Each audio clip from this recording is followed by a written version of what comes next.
هذه المشاهد هي ما آلت إليه المظاهرة التي أراد منظموها أن تكون سلمية، ولكن الأمر لم يكن كذلك.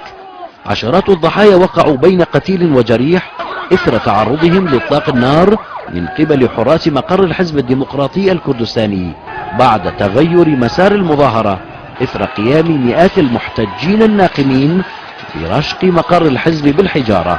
فجاء الرد على هذا النحو. انذار من الطراز الثقيل وجهه اليوم المحتجون إلى السلطات الكردية. أبرز رسائله إجراء إصلاحات جذرية عاجلة قبل أن ينفد الوقت أمام السلطات الكردية. المظاهرة انطلقت من ساحة السراي في قلب السليمانية. الشعارات دعت إلى إجراء إصلاحات وتنحية قيادات. أطالب بتنحية جلال طالباني ومسعود بارزاني، وأطالبهما بإعادة ثروة الشعب إليه.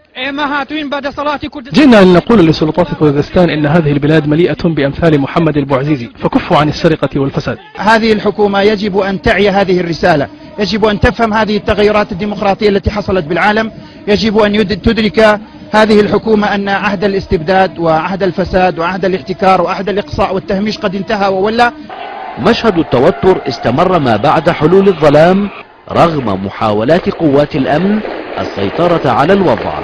المحتجون أصروا على المرابطة أمام مقر الحزب الديمقراطي وقاموا بإشعال النيران في الإطارات في الشارع الرئيسي المؤدي للمبنى لينفتح الباب أمام المزيد من التوتر في الشارع الكردي.